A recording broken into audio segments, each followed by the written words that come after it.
Alex had felt free and safe with his life at the farm, college was even more open and liberated.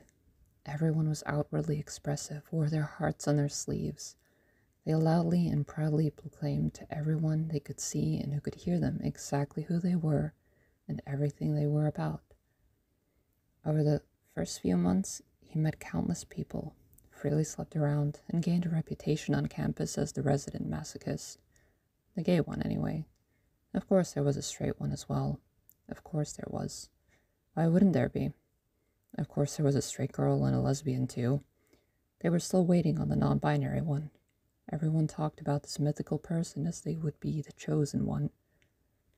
For a long time, he drifted around between parties at night, going home with whoever, whenever he felt like it. After a while, he had settled into what he had known he wanted to do from the beginning. He gathered a designated group of people who all served a specific purpose.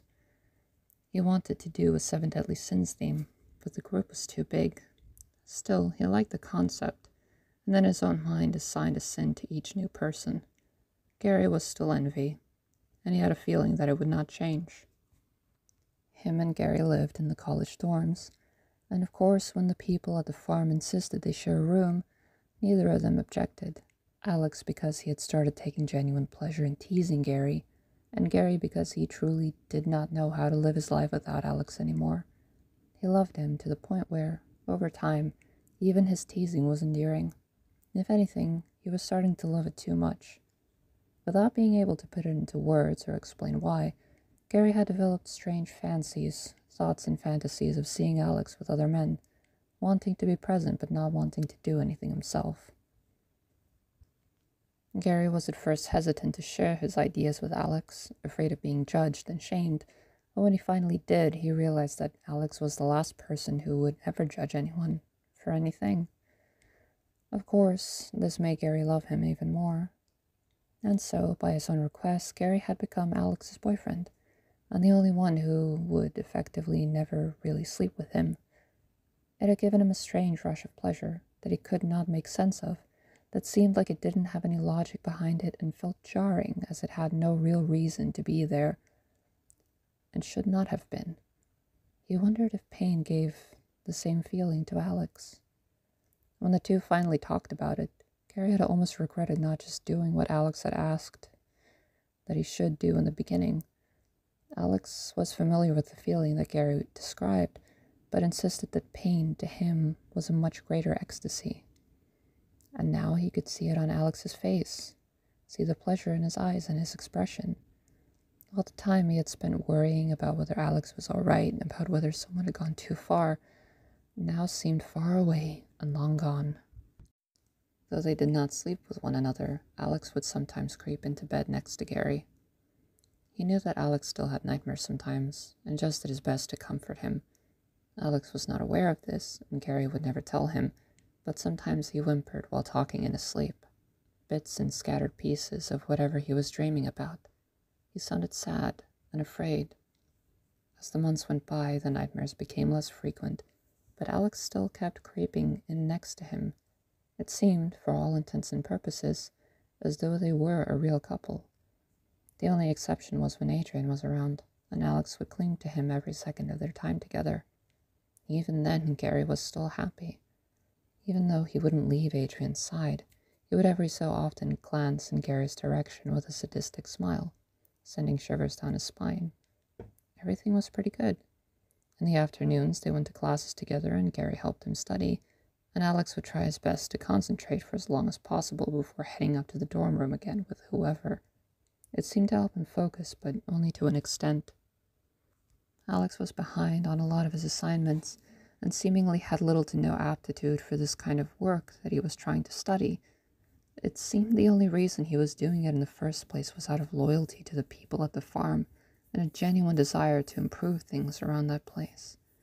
They had offered to pay tuition for him on the condition that he do well in school, although that term seemed like it could mean anything. He was pulling mostly C grades and failing a few times. The only other thing that Alex seemed to be able to focus on was church, which he had, in spite of a lot of scoffing from the other Puritans in the Catholic crowd. gone to every Sunday morning, without fail and without excuses. He went for confessions regularly, and Gary wondered whether Alex truly believed that his lifestyle was wrong, or whether he was trying to prove some sort of point. One particular afternoon, Gary had for the first time noticed a drawing in the corner of a page in Alex's book. Curious, he flipped through the rest of it, only to find that each page contained a detailed small piece of art, beautifully drawn. In an effort to get him to do more, Gary tricked him into thinking that they had an art project for class. He couldn't live with the lie and reveal the truth before Alex had even finished the drawing, but that did not seem to negatively impact the final result. Ultimately, it came out looking beautiful. Gary went to sit in on a lecture on art history, and afterwards, when the other students had left, he asked the professor about whether it was too late for the new student to join. He was told that if someone wanted to join, they could, if they were able to make up the old projects from the past few months and catch up on the theory. Gary made a few phone calls, talked to Alex, and after some arduous convincing, he switched majors. They made love for the first time that night, and the next morning, when Alex walked into the art class full of mostly unfamiliar faces, he ran to greet the professor, who turned out to be Michael. The two hadn't seen each other in years, and it was all that Alex could do to sit still during the lecture.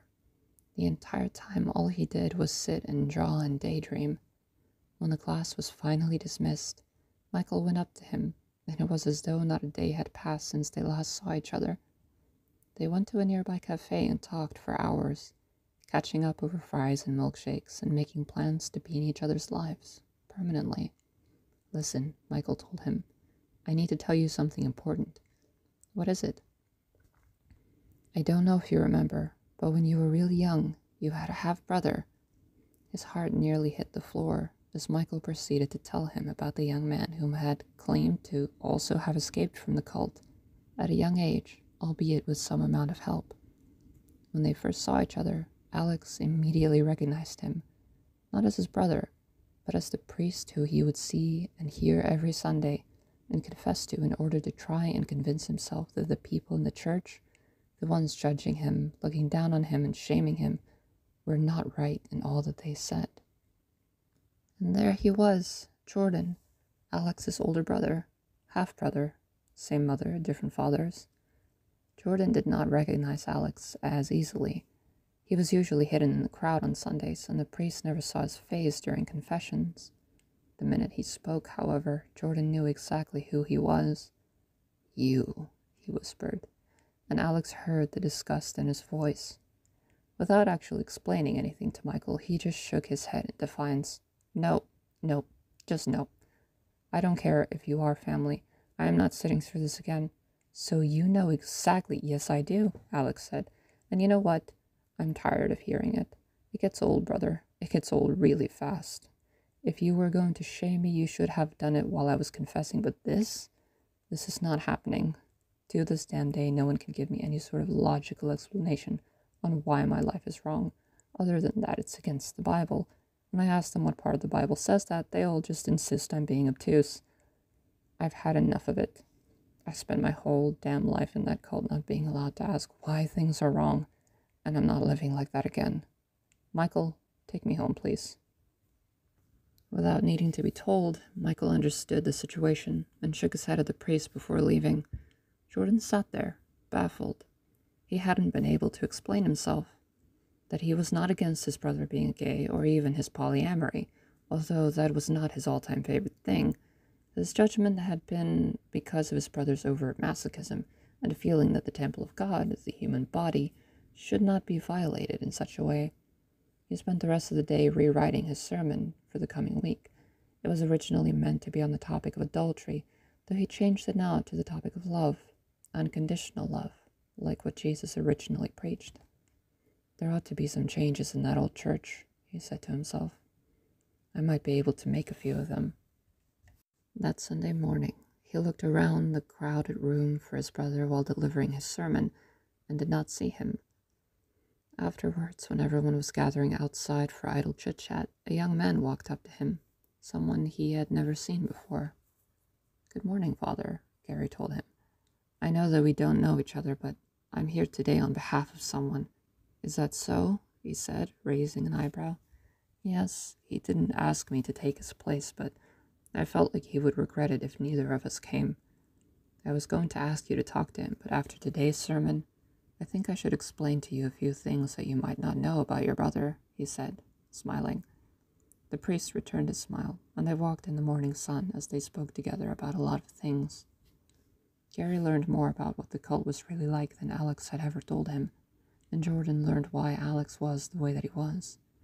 You know, Jordan told him, Alex did confess to me that there is a man he loves, but cannot truly be happy with, because he is the only one who cannot and will not show him affection. At the time, I thought it was awful, a person who won't hug you, or say that they love you, or kiss you, or hold your hand. What sort of relationship is that?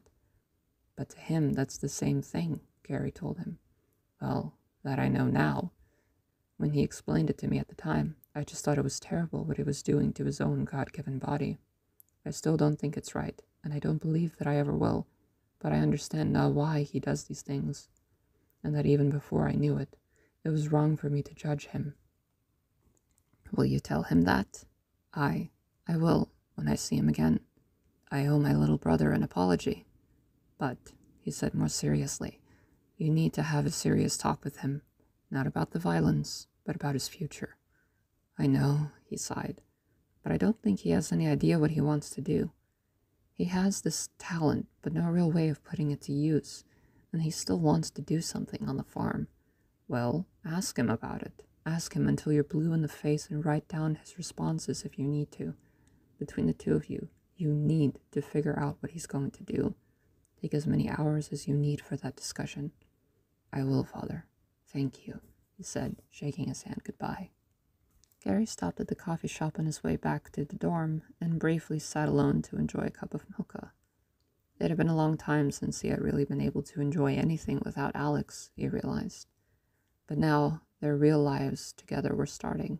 The honeymoon phase was over, and they had to start putting in real work to keep things going. The challenge seemed exciting, rather than daunting. Back at the shared room, Alex was sitting at his desk with papers scattered everywhere around him. Alex, he said, I need to talk to you. Me too, he replied, getting up to hug and kiss his boyfriend. What's all this? Gary asked, his arm still around Alex's waist. I've been planning some things, figuring things out. It took all morning, but I think I finally have it. Oh yeah? Gary asked, feeling foolish for ever having been worried in the first place. Alex, no matter how far off track he got, would always return to his center, somehow or other, and regain focus on what really mattered to him. He saw it happen time and again. Yes, Michael introduced me to some new study methods that really helped me think more clearly. Well, not new, but new to me. I made a mind map and a vision board, and I think I finally know what I want to do, Gary. I finally have every last detail figured out. He realized he'd been smiling, and took hold of Alex's hands and kissed them, although he knew the gesture meant nothing to him. Show me, and tell me everything,